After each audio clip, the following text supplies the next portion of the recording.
I'm Eric Loy, and welcome to Eric Loy Interviews. On this podcast, we talk with folks from the VTuber community on their channels, their talents, their stories, where they come from, and their plans for the future. We are joined by Blue Nalu. Hi. Hello. Hey. Hey. Could you please introduce yourself to everybody? Okay. So, hi, I'm Blue Nalu and stuff like that. And I'm not.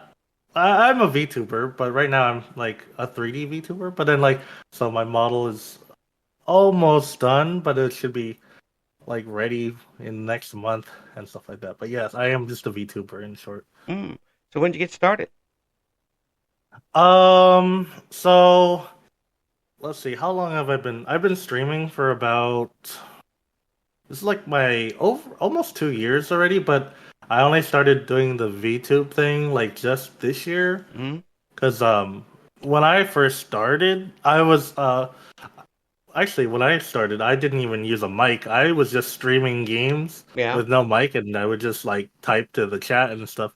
And then someone was telling me, it's like, hey, it's like you should use a mic. It's easier to interact with people. So I was like, okay. And then I was like, then someone told me, it's like, hey, it's like you don't have a face cam. Like, oh, I'm too afraid to use a face cam. I'm like, have you tried a PNG? I'm like, what do you mean by PNG? And stuff like that. And they were like, like VTubing. I'm like, what? I mean, I've heard of people VTube, but I never thought of the PNG thing as VTubing. Yeah. So, Yeah. so you kind of got at started bit by bit. You eventually got into it. Yeah. And I used to watch like a lot of VTubers, but I thought like, oh, I could never do that. It's like that's probably difficult. I don't even know how to start it. Like, but then like the PNG kind of helped with that, and then I got into a couple YouTube channels where like they were showing how you can get your model and stuff like that. It's an expensive process, but you can like get up to that point. And then I thought, wow, I'd love to do that because like I'm too afraid to show my face on camera, so I just thought, maybe I'll go for this. It sounds fun and everything. Yeah. So you wanted, but you started streaming before just with the games. How did you get to want to do that in the first place? So it's kind of funny how that kind of came about. I remember I was playing this one game. It's called Tower Fantasy. Now, no one really plays it much nowadays, but I was just looking for people to play the game with, and then so I just started hanging out in some Twitch streams, and I befriended a couple of those streamers, and then they were telling me, "It's like you should consider streaming yourself. You're fun to chat with and everything." And I'm like, I don't know. I was like, I'm too afraid to even use my mic. So, but he said just go without the mic and then ease yourself in, and yeah. So that's kind of how it went about, Yeah, I can't imagine how tough it would be though, having to type in all your comments, and playing a game at the same time. Thankfully, the game that got me streaming was it's a gacha game called Goddess of Victory Nikkei. Oh yeah. And what's great about that game is there's like this auto battle mode where if you press the button, they automatically fight for you and stuff like that. So whenever I would get a comment or something, I would just hit that button and then I would just chat and stuff like that. So it kind of helped ease me into that. That's good because I can't imagine getting into a Dead by Daylight or something like that. Oh, that would be incredibly difficult. I type one letter and come back. Yeah, the games I stream nowadays, it'd be impossible because I like streaming like Call of Duty and stuff. Oh yeah, you have to be on 25/8, not just 24/7, but 25/8 to get to do that correctly. I know I'd probably just need some guy sitting right next to me, just like typing out everything I say at that point. Yeah, and it better be one of those shorthand folks who can get it done really easy. Oh yeah, I know, right? Yeah. So when you're doing these games now, is it mostly those types of games like Call of Duty, that type of thing?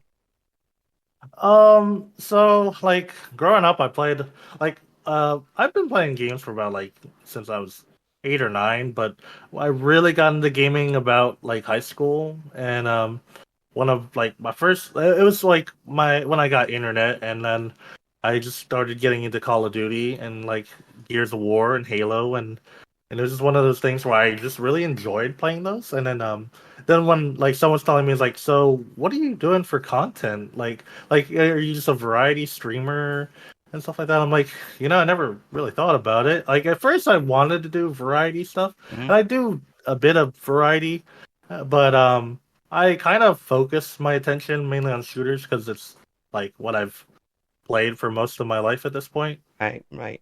But I do see that the occasional gotcha game shows up. It does, and but it's because like I said, I didn't Confess. know what I wanted to play, and when I first started streaming, and Yeah, it's like I said, we said earlier, you couldn't possibly play Call of Duty and type to your chat at the same time. right, right. But those things, those games, if I was younger, maybe I'd get into it, but I'd also have no wallet by the time I was done. 'Cause I'd have to, Oh yeah, I just have to I keep away know. from it It's as much as possible. I've spent a lot of money on gacha games. Which is why I don't play as many as I used to, and I just moved my content over to the shooters and stuff like that. Well, once you got, you've got. Oh yeah. That and also like I noticed like a lot of VTubers seem to lean into gacha games. Like I when I like look up like Genshin Impact or Hmm. any gacha game, like you just see like lists of VTubers. Like you'll guarantee find a VTuber Hmm. like on like those on that particular genre of game. Whereas shooters, you do see VTubers on that genre, but not they're not as prevalent because there's a lot more IRL streamers, like, face cam streamers playing Right, those. So I right, feel like I kind of put myself in more of a niche category, which is nice because I'm not like in an oversaturated category right. for a VTuber. Yeah, that's good. And remember, they're always coming back for you, no matter what game you're playing. Maybe the game will Oh draw them yeah. in, but you got to keep them there. Oh yeah, yeah, definitely. Which is something that I've been kind of getting used to lately. Like I would say like in terms of like audience engagement, I have my ups and downs where Mm-hmm. like there'll be times where like oh, like I get a lot happening, and then there'll be times where not much is happening Mm-hmm. and stuff like that. But Yeah, that's why I've been moving over to like games I can just enjoy whether or not someone's there. yeah. Just kind of cruise into it a little bit, and Mm-hmm. and that's something too. I ask a few folks every once in a while is when you do choose a game, how do you make that choice? You make the choice whether or not you like to play it, whether or not you think that your audience will like it, or you try to strike a balance between the two. I would definitely say it's striking a balance Uh-huh. between the two Yeah. because I enjoyed streaming gotcha games in the beginning, Hmm. but then it almost felt like it almost felt mandatory, and it kind of like, and while I enjoy playing gotcha games, I kind of like playing them at my own leisure. Hmm. Yeah. Whereas shooters, like I said, I've been playing them like my whole life at this point, so I could just pick one up, play a game, turn off my brain. Like I mean, I there's times where I get really sweaty in like a shooter, like and then I'll like start focusing in, but like most of the time I don't think about it too much. If the Right. games are going like well enough, I can just turn off my brain, chat with the chat and everything. And that's something too. Interacting with chat. Um, were you somebody who could communicate with people you didn't know easily before you started streaming? Oh no, definitely not. No. I'm still trying to get over that. I'm like, if anything, I'm just starting to see my strengths and when it comes to engaging with chat. Hmm. Like I unlike like my sibling stories of stars, she's a lot more vibrant and everything, whereas I think I'm more discussive. Like I can have like a good discussion with my chat, Hmm. but I don't think I'm as explosive or as some other VTubers. Well, I mean, everybody's got their own way of doing things. As Oh they, yeah, the old phrase, "Your mileage may vary," comes into oh that for yeah. sure. And Yeah, it's just all a matter of finding your lane and going with it. mhm. Yeah, and you don't want to not be, you don't want to be too fake, even though you do have a an avatar out there, a model, you don't want to be just too far, you know, so unrealistic that you're not reachable. Oh yeah, that's why I when I was creating my character and stuff, I was like, man, I don't want to go too far off where it's like I'm like not like so my character is like a celestial DJ and stuff like that. And I only went with that because like I don't know, I thought the celestial part was kind of cool and Mm, the DJ part is actually because like I produce my own music. mm, that's cool. And when did you get Mhm. started on that? Uh, I've been doing it since high school, but then like I've only just really been doubling down on it like the last couple of years Mm, and stuff like that. So Especially this year. what type of music are you producing? I produce like electronic house music. Mm. Yeah, I hmm envy you guys' ability to do that. So, like I notice a lot of VTubers, they're good at something, like they can sing, they can draw, and I was like, I can't draw and I can't sing and stuff like that. So, but I'm great at graphic design and I know how to make music. So, I was like, I guess that's my thing. Yeah, that's good. That's so. What type of setup do you have for your music, if you don't mind my asking? Most of my setup is actually at my dad's place because so he has most of the software Uh-huh. and everything over there. I just whenever I go to his house, I will just like I'll hang out at his place and then start like thinking up music. Like it's a very time consuming, but I Mm. enjoy it and everything. Oh yeah, I mean that's something that if you can if you have the ability to take the music that's in your head and transcribe it somewhere where you can actually listen to it and it sounds good, that is a tremendous gift to have. Because Oh yeah. a lot of folks can hear the music in their head. And, oh, that's a pretty good beat. But then if you try to describe it to somebody, no possible way. Oh yeah, so like when it comes to my music, I'm very inspired by like um I'm losing my train of thought here, but Dead Mouse and Mhm. Daft Punk. I don't know why took me a while to just like remember Daft Punk's like name Yeah, for some reason. they haven't had something out in the last 15 seconds. Oh yeah, They've been around a while. yeah, it's been a while. If well, that's it's because they broke up like a while ago, Yeah, yeah, and I was sad about that. But yeah, yeah. What? my music's mainly inspired by them and Dead Mouse, and I just love their music. So Yeah. I remember when I was producing my first couple tracks for Spotify, I was like, had a very ethereal theme, but then like with my more recent music, it's definitely more leaning into like Dead Mouse, like house techno music. Mm.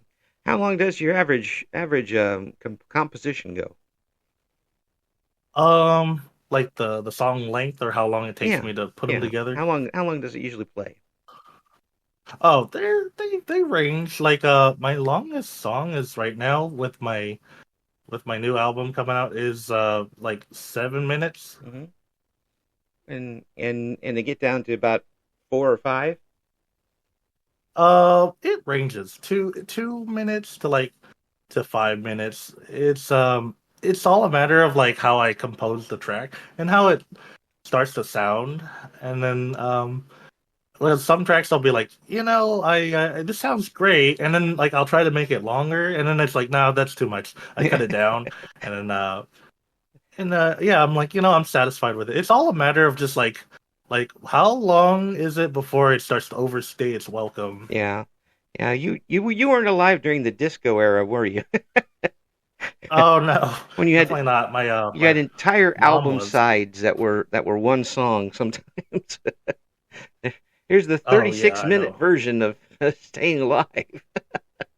Yeah, no, I wasn't much of a disco kid, Yeah, but like I loved listening to 80s music. I'm not that old, but like my mom listened to a lot of 80s music and I really fell in love with 80s music and stuff like that yeah, growing up. yeah. Electronic music really took off in the 80s. whether you're talking the like new wave stuff that came out, which I was a new wave kid, or New Wave is good though. yeah, or even electronic stuff like Kraftwerk and that type of thing. It really became more mainstream at that point, and you had a lot. Then there's still plenty of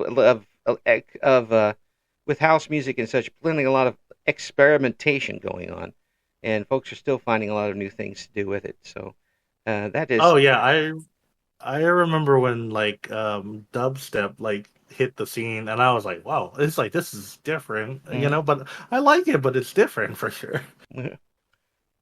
Now you mentioned you have an album coming out here very soon. It'll be just Monday coming up. Is that it? Coming up Monday? Yeah. Yeah. So it's called Golden Hours, and it's actually a Vegas themed electronic album. Oh, cool, cool. Yeah, Mhm. I'm gonna ask you if we could play a track from that. Maybe give people a little preview of what you got going on with it. Um, Yeah, yeah. So let me send you I'll send you this one because this one's my favorite track okay. that I've that hopefully I it's wait, what can I send it to you? Wait a minute. I'm having like limitations with the Discord sending Well, thing. I'll get you the email to send it to me. Uh, Okay, that actually would work a lot yeah, better. and or you can probably send it over disc. One of the two. We'll get it there. But the what is the name of it? Yeah, so it's called markers and stuff like that. Mm, And it's I based it off of like the vibrant energy of Las Vegas and stuff like that. So the inspiration for this whole album actually came from one of my friends who lives in Vegas, mm-hmm. and she like she was like, "Oh, I love like Vegas inspired music." And then I was like, that I never thought of making my own like Vegas inspired music until she mentioned that.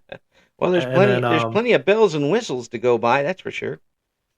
yeah, well, it's just like, Vegas music or like Vegas themed music, like has its own vibe to it, and Mm, something I never thought about until I started listening to more tracks mm. like that are Vegas themed, and like yeah, I was like, for a place that a lot of people consider like people go like it's a tourist trap and everything, but I'm like it has its own thing happening, Oh yeah. and Oh yeah. and there's actually something really special about Vegas because I like my a lot of people I know like to move to Vegas or they visit Vegas, and I was always like, why do you guys do that? It's like, and they would be like, oh, it's we like going to gamble. I'm like, is that really it? Is that because I'm not a gambler. I'm not really into that. You But play gotcha games though. yeah, I know. It's probably why I wouldn't want to start gambling because then that'd be even worse. Yeah. But Yeah. Well, yeah, no. So I started looking more into it, and I was like, there's a real energy in like with Vegas that's like kind of cool, mm, and I like it. It's almost like it's like a party that like never ends whenever the night starts. You yeah. know. Oh, that's for sure. Now Hmm. we're gonna go ahead and pause right now. Go ahead and play that track for you. This is Markers, and what is the name of your album coming out? Golden hours. Hmm. Golden Hours, and that's from Blue Nalu coming up right now on Eric Loy Interviews.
That was Markers by Nalu, and again, you get to hear some of the talent that this person has, um, and it's great to hear someone with so much talent being able to show it off to folks. And are you going to do some with your channel?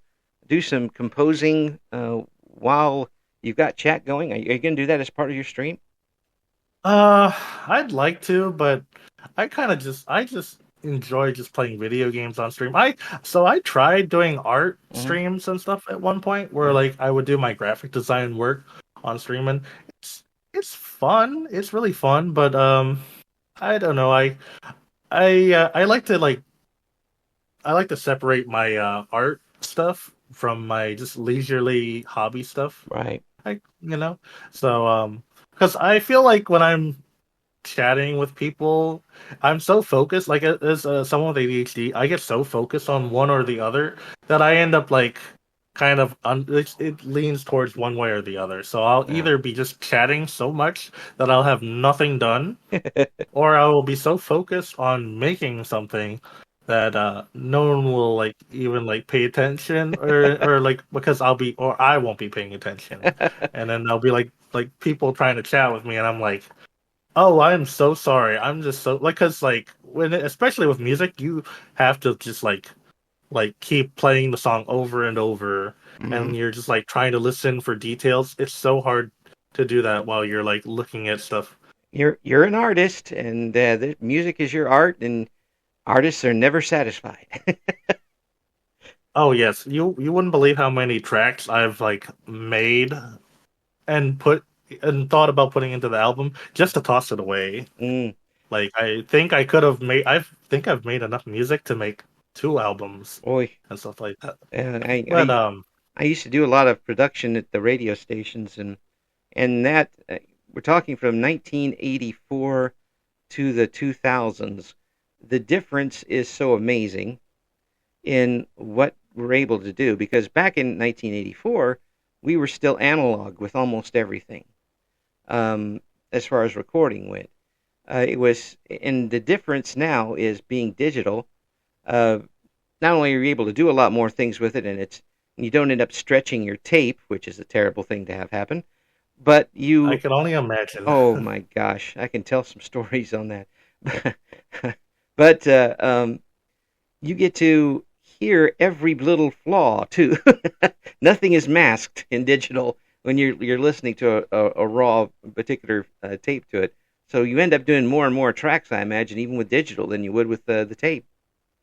Oh yes, like it's just so much easier, I'll bet, like than trying to do that with tape because with tape you'd have to rewind the whole thing. Mm, Whereas with like with digital, I can just select a part of the track on the software and then listen to that particular track over and over again, and right, then just listen in for the details. right. So, And I'll be like, yeah, no, this could be different, you know? oh yeah, editing back then was actually with a razor blade and tape. Oh yeah. I like my so my dad did stuff like that Mm-hmm. when like before he started moving into like computers and Mm-hmm. stuff, and I was like, and because yeah, he used to do like video editing classes and stuff, but like the way he would do it back in like the back like before he would, yeah, he was mentioning the razor blade. I'm like, I wouldn't not even touch Yeah, that yeah, literally yeah. if And it were back then. it was very time consuming and it was frustrating. And if you messed up, you really messed up. Oh Um, yeah, there's no saving that right there if no, you you like, you you better yeah. hope you backed up onto something. The problem being back then is every time you record one tape to another tape, you lose what's called a generation, which means it's the response, a frequent response is just a little worse each time you record it onto something. Digital doesn't have that. Digital is pretty much, unless you're running it through a filter, it's the exact same thing every time. But we had some commercials back in the day that were 10 years old and have been dubbed off 13 or 14 times. I was Oh wondering like jeez. this when it's finally on the air. Oh my god. Yeah, I will say digital does have a little bit of issues. Like is the when you condense the file of the song, it Hmm. starts to like really like it kind of makes the quality less too, Hmm. which is why I try to use like full wave files. I know some people they just use MP3, Hmm. but I upload my files as wave files because you have it's a bigger file, but like it's more it's lot less condensed, so like it sounds less condensed.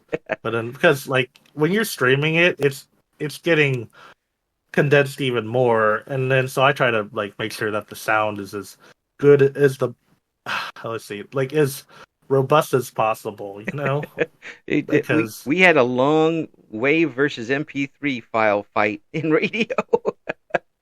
oh yeah, like so one of my favorite um media to listen to is actually vinyl and stuff Mm, like that because I just yes, love how good it sounds, yes. and it's just so nice. I used to listen to cassette tapes because my mom would like as a kid. My mom bought me a Walkman Mm, and stuff like that, cool. and That's I nice. would love listening to her tapes. Or this is why I was like really into the '80s music growing Yeah, up. yeah. I And still have two full suitcases full of them. So, oh, yeah, no, I remember listening to the ones that really stuck out to me was Journey and what was the other one? Is and listening to some of Madonna's work. yeah, yeah.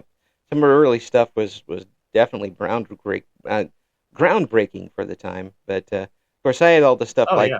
like New Order and The Cure and that type of thing because I was the new Oh wave yeah. kid. That's why I was like when I what do you call it? I was watching the Deadpool movie, Hmm. the new Deadpool movie, and I heard her track and stuff like that. I was like, oh my god, it's like that's awesome. That really brought me back and everything. Oh yeah, yeah. And you talk about bringing back. You're bringing me back to that stuff. That's Oh a yeah, long way back. I'm sounding older than I really am, and I'm not even like I'm only like turning well I'm technically turning 31 on Monday, but You I'm you not that old. you're I you're sound older than I am, but you're still a huh? youngin' there. You got a long way to go. I know. I was my being raised. I was raised by a pretty older generation of parents and stuff because they had me kind of late. They were like Yeah, in their 30s and 40s when yeah. they had me, so I didn't know anything about technology until like I got to high school. Mm. Well, it sounds like with that though that you've been able to parlay that into a not just a hobby, but something that you enjoy enough to share with everybody else. Oh yeah, it's really awesome. I enjoy making music, and I enjoy when people are able to enjoy it themselves and feel inspired by it because I believe like any good piece of art will inspire more art. Absolutely. And folks, you can get inspired by what Blue Nilo's got going on. We'll have all of the links to what Nilo's got going on in the description for this particular interview on the YouTube channel. It has been so much fun talking with you. Folks, take a look and find out from Nalu where you can get that album coming up on Monday. You can hear one of the tracks just a little bit earlier in this interview. And once you get some more stuff going on, Nalu, let me know so we can promote it for you, okay? Oh yeah, it's been fun hanging out. I love it. Thank you for listening to Eric Loy Interviews. Join us again next time when we talk to another member of the always interesting VTuber community.